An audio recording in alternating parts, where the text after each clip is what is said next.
dafa appliqué wu. Donc ñun aussi war nañu def de telle sorte que duñu egg à ce niveau. am nañu confiance faut pas qu'on ait le même modèle. Aujourd'hui pour le moment toutes les tendances yi ñu tracé yëpp on est encore en dessous de ce modèle. Donc aujourd'hui du moment que arrêté nañu on va aller à un moment boo xam ne dootuñu amati importation maladie bi loolu dafa am solo. Voilà on finira les 14 jours ñu ngi dugg suñu 15e jour donc en principe ñi nga xam ne duggoon nañ Sénégal la veille du 20 mars. jàpp nañu peut-être dootuñu développer maladie bi su fekkee feebar ñu si diggante bi maintenant après nag on a ñi fi nekk ñi nga xam ne contaminé nañ leen. Oui. Mais également on a quelques cas communautaires yoo xam ne ñoo xam ne am nañ feebar ci dëkk bi mais amuñu benn fu ñu leen rattaché. Wow. Donc loolu aussi mooy nekk après combat bi nga xam ne ñun moom la ñu war a mener am nañ ci ay ndigal ci ministre de la santé et am nañ ay gox yoo xam ne dafa am lu ñu naan cluster c'est-à-dire dafa am ñoo xam ne dañu bokk am contamination bi. Donc ñooñu la ñu war a attaqué. Ba pare déjà commencé nañ bu ñu ko téewee nag ak bu ci ñëpp jàppee dinañu mën a xalaat nañ vraiment incha allah dinañu mën a téye épidémie. Alors Charles ban jàngat ngay def ci xayma bi nga xam ni docteur Bousso indi na ko ci fi ñu toll ci xeexu Covid bi gannaaw 1 mois. Waaw peut-être que tu m'aurais permis de commencer par ça. Ou alors ci biir waxtaan bi dinaa ci dikk ndax jumtukaay yooyu ci jumtukaay yi parce que pour moi tey il y a un constat mooy boo xamante ne monsieur le ministre daf ko def ak docteur ñun war nañ si jàng aussi loo xamante ne comme ni nga ko waxee communautaire parce que dafa am loo xamante ne état moom lay dool tout un dispositif sanitaire mais moom kenn mënu ko def ce n'est pas possible moom kenn mënu ko def il va falloir que quand même au niveau communauté ñu am benn gis-gis benn démarche benn àndandoo régler affaire bi doorandoo comme on le disait pour ñu régler affaire bi loolu lu mu koy indi il faut que peut-être mu am tam benn évolution dans le cadre du discours qui moi pour à mon sens war nañu xoolaat peut-être ce qui se fait ailleurs. Pourquoi j'ai le masque? Pourquoi je te dis ça? C'est-à-dire que tey je discutais avec le docteur Bakar Dia il y a quelques jours où il me disait que le port du masque devrait être généralisé afin que ñu arriver à un système de confinement individuel mobile. Ça veut dire plutôt que ñuy confiner nit ñi chez nous si suñuy dëkk yoo xamante ni c'est pratiquement impossible parce que ku si nekk bon on n'a pas les mêmes réalités financières et les mêmes réalités les mêmes valeurs ak les mêmes mœurs qu'en Europe day metti si ñun comment nit ñi war nañu mën a doxi seen soxla dans la journée entendu dans la journée hors du couvre-feu pour que ñu éviter affaire bi mën a daal.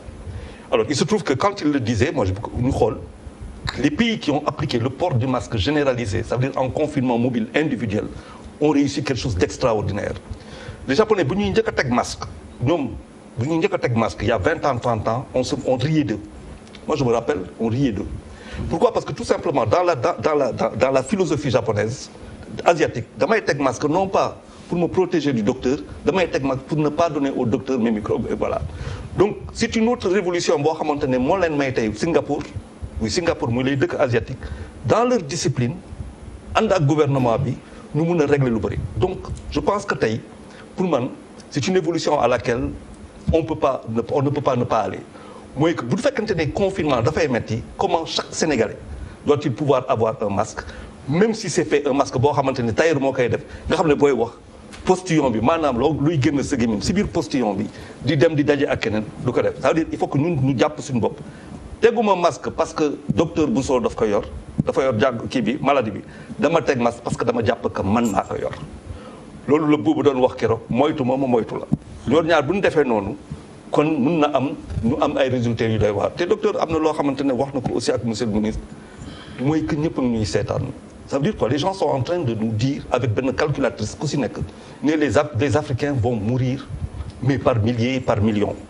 Mais on a l'occasion ou jamais de leur montrer que comme des mouches bu ñu xoolee bu baax quoi ça veut dire il faut que ñu gën a rek vigilant benn affaire boo xamante ni tam je pense que dans l'évolution et ça il faut que le discours évolue de ce point de vue là plus ça monte plus la réceptacle bi am problème mooy d'abord lu mu tudd les réceptifs fan la ñu jëm benn affaire bi mooy que on n'a pas 3000 médecins hein. On n'a pas 3000 infirmiers, 4000 infirmiers. Ça reste toujours la même équipe. Comment peut-on protéger toutes ces personnes-là? Belle réflexion d'air. C'est-à-dire qu'aujourd'hui, moi, j'ai envie de poser une question. Où est le matériel du FESMAN? Le FESMAN, c'était 800 lits, si je ne me trompe. 800 chambres dans les conteneurs climatisés et tout ça, 800 lits. Ça veut dire qu'aujourd'hui, si on va récupérer ce matériel-là, je ne sais pas où c'est, mais qui appartient à l'État du Sénégal, réhabiliter affaire yi, je pense que 800 lits, ça fait 800. On bat tout le monde en termes de réceptifs. Si on met l'armée pour pouvoir faire l'armée, il y a le génie civil, il y a le génie militaire. Si on associe tout ça avec le secteur privé, parce que quand je vois qu'il y a des gens qui peuvent donner 1 milliard par-ci, ñuy joxe 200 millions par là et ainsi de suite, mu am ay médecins yoo xamante ne, et ça il est important de le savoir, qu'il y a des médecins qui sont en Europe, en France notamment, qui ont des projets pour installer au Sénégal, et c'est le moment ou jamais pour nous d'opérer des ruptures fondamentales. pour ñu nekk benn waaw ñu nekk waaw xam nga rek boo demee moom français bi day yomb.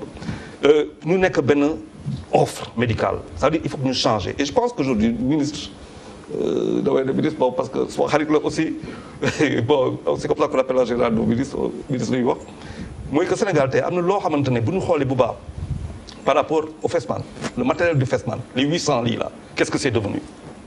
C'est extraordinaire la possibilité boo xamante ne de confinement, zone de confinement militaires yi bu ñu leen associé, public bi bu ñu leen associé, les hommes du secteur privé, nous aurons peut-être le plus grand hôpital qui sera fait en moins de 3 semaines.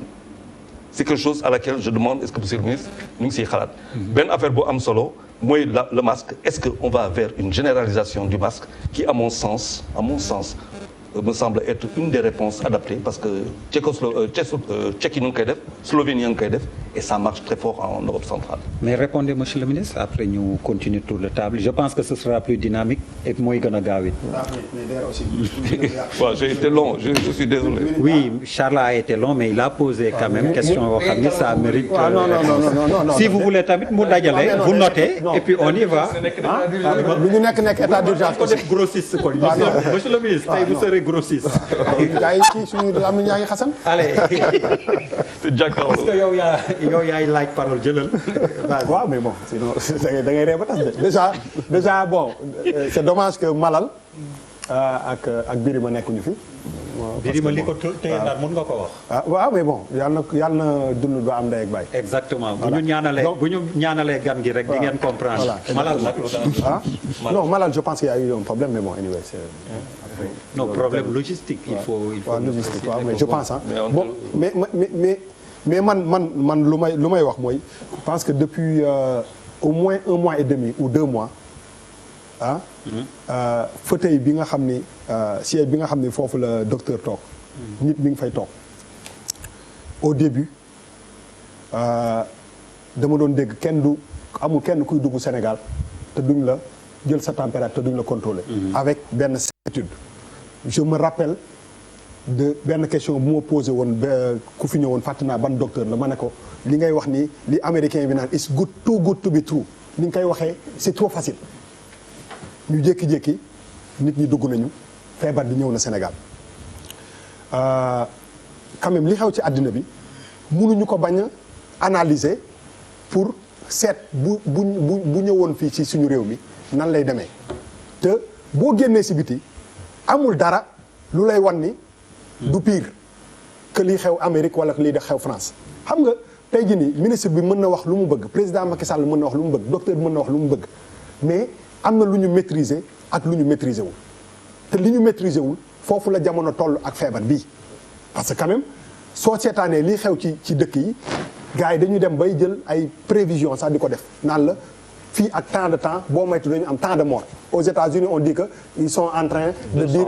entre 100 000 ak 240 000 morts te loolu mooy à condition que nit ñi appliquer li ngeen kii directive yi ngi leen jox mooy que pour limiter les débats les dégâts xam nga loolu ça fait peur mais feebar bi ça fait peur te man je veux bien me baser sur volonté ministre bi si talent ak xam-xamu docteurs yi mais docteur bi ak ministre bi tant qu'on parle de 100 de 200 de 300 oui mais la possibilité soluma costume mu docteur bi wala costume blouse docteur bi wala costume mu ministre bi mais la possibilité que feebar bi atteindre plus de 1000 personnes moo ëpp que mu bañ leen atteindre man gëm naa loolu